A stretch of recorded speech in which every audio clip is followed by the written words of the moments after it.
What is your connection with Willie Soutar? Willie's father was my grandfather's brother. My grandfather was the second of the 7 of the family, and they farmed out at Braycock, Right. out near Spitalfield. And I had 3 older sisters, and the eldest one was the first grandchild in the Soutar family. And she used to go out to Spitalfield on the train from Perth for her summer holidays. And with being the first grandchild in the family, of course, Willie was very, very fond of my sister. Yes, He made a great fuss over her.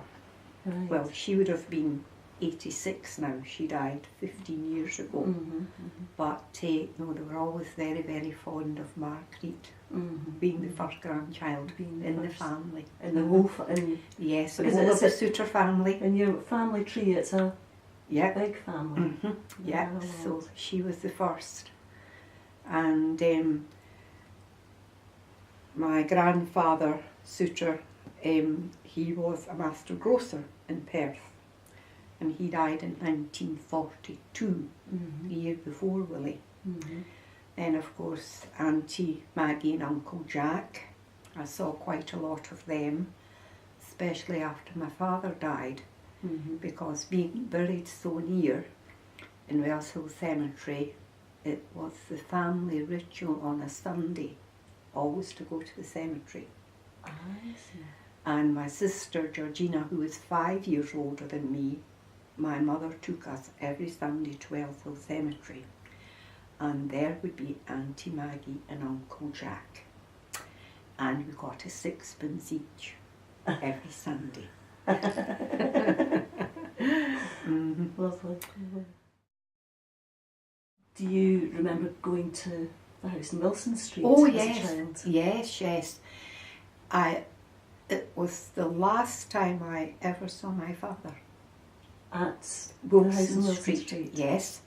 He had been home on leave from the army, and before he was going back, we were going to visit Willie at Wilson Street. It was only about probably a month before he died. And I remember standing there it was always the big window in the room that took my attention up.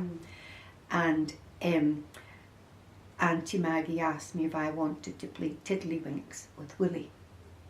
And she got a tray so that I could sit up beside him and play tiddlywinks.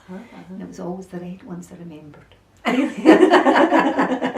And then in these days you could walk down to Craigie Bridge and go down the steps onto the railway station. There was an opening there. And I remember going down these steps and walking along the platform, and it was a steam engine in these days, and I remember screaming and howling at the steam engine.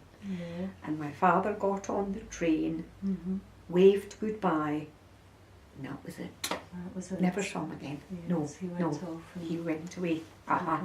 And never came back. So I wasn't quite 4 at that time, but I distinctly remember that day. And always when I go to Wilson Street, I go and have my own little quiet time in the room. In the room? Yes, Do you remember Soutar in bed? In bed, oh yes, yes. And he actually writes about my mum in the Diaries of a Dying Man. He had listed people who'd come to visit him and what they brought. And he speaks about my mum, Daisy Soutar, having brought him a cream sponge. I remember that, the generosity of people bringing things. Yes. I just wish my mum had lived to know that. Yes, you know, but she it was died in her appreciated. 60s, and I just thought, you know, she would have been thrilled. Because it struck me that people brought so many lovely things, and yet it was wartime, and just after, well, during the war, not even after the war, during the war. And that must have been challenging for people to find. Well, those. exactly, to make and find ingredients and that to make a cream sponge. That's right. That's right. Yes. Yeah. But nice memories. Mm-hmm. Yes. And do you have any memories of Soutar telling you any of his bairn rhymes or riddles? No, that would have been my eldest sister. Right. Yes. Right. Mm-hmm. Yes. Yeah. But I can always remember, I reckon it would be 50 years ago, oh no, maybe nearer 55, I'm forgetting I'm older, that Marjorie Dens and David Stewart, who owned Perth Theatre in these days, Mm-hmm. it was a Sunday evening and it was Willie Soutar's poems. Mm-hmm. So it goes as far back as that, as I'm starting to be recognised. Mm-hmm. But as I say, no, it would be at least, maybe 19, so 55 years ago. Mm-hmm. But it was very, very well attended, I remember. Mm-hmm. But that was the first of, as I would say, well, that would be, wait a minute now, about 1959, Mm-hmm. that things started to take off. Not in a big way as it has now, Yeah. but at least he was being recognised then. Regarding the poetry, the poetry that he wrote, and as you're aware of it, it was something that started to become more widely known. Yes. Through after 1959, as you say, 60s Yes. and 70s. And we're teaching it a lot more in schools now. Yes. And for the Burns certificates and that, they were allowed to do a William Soutar poem. And I remember when Kyle, my son, when he was at primary school, he came in, he said, well, I didn't get my certificate because Mr. Monroe had said he'd pronounced one of Soutar words wrongly. I said, you go back to that school and tell him you pronounced it correctly. Oh, really? That the headmaster knew who Kyle was. You must feel a pride, an excitement at seeing that poetry becoming more widely. Well, this is it. And I mean, 3 years ago, that was the first very, very bad winter here. And all of a sudden I was sitting here one day and I got inspiration. Never written a line of poetry in my life, but I've written quite a lot now. Oh, Yes. really? Really? Mm-hmm. So Yeah. that's starting to happen. Uh-huh. That's about my third year now I've been doing things. Fantastic, Mhm. fantastic. Yeah, just as things come into my mind, Yes. Mhm. And the language of Soutar's poetry, I mean, sometimes he wrote in English and sometimes In in Scots. And I know some people do have difficulty with it, but I mean, it's just really the old Scots language. Yes. You have to think about some of the words and think, well, how is that really pronounced? But no, I think. Do you remember that in childhood in Perth, those words being used more? Oh yes, oh definitely. What other changes have you seen in Perth? I mean, there must be a fair number of... Well, really, it's massive, isn't it? I mean, you would never have thought, for example, North Muirton would have become a housing area because it was a flood area. Mm-hmm. And of course, that's why they got flooded so badly. Mm-hmm.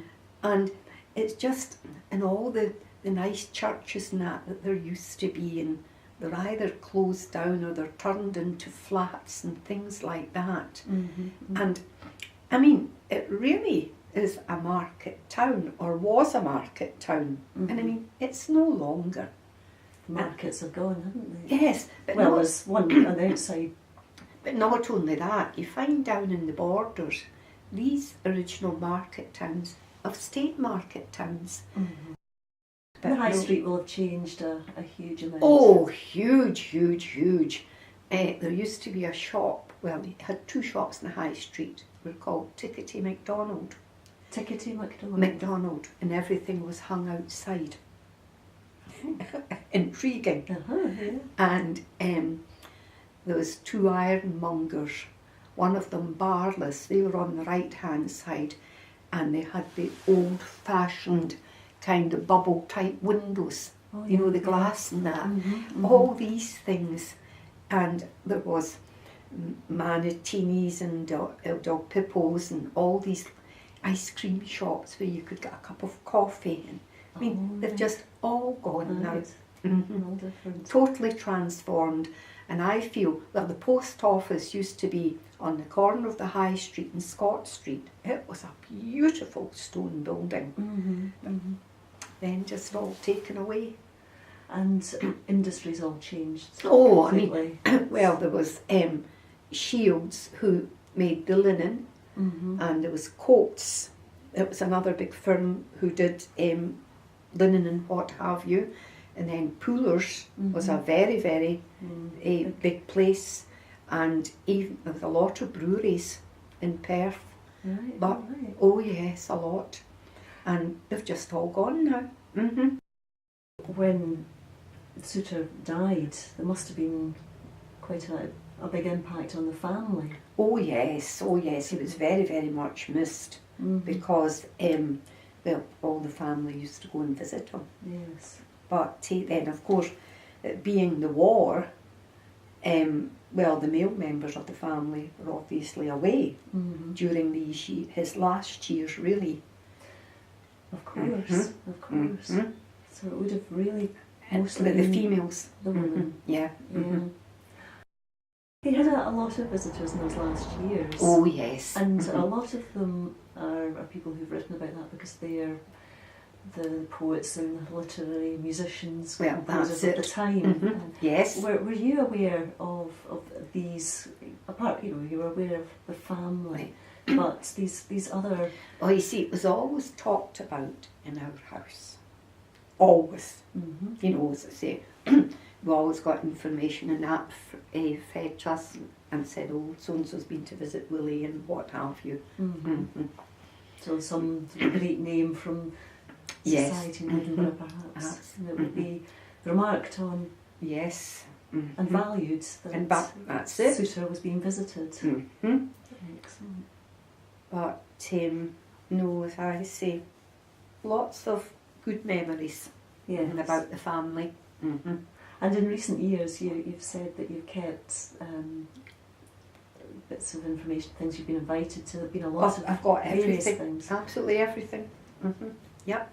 And as you say, you sometimes get a chance to meet people that Yes. would have visited Soutar, but you wouldn't have known that they were No. visiting. Well, when it was, he did a pamphlet about his walks in Perth, yes. and I was invited to that, and that was at Wilson Street, and it was one afternoon, and they had invited the provost, you know, to talk about it and Mhm. open the proceedings and what have you. And at the end, I remember the lady she was awfully nice, she was from the library, and she said, well, we must say a very big thank you to our very important guest today. So I thought she was going to say the provost. It's me. I just sat there and went, thank you.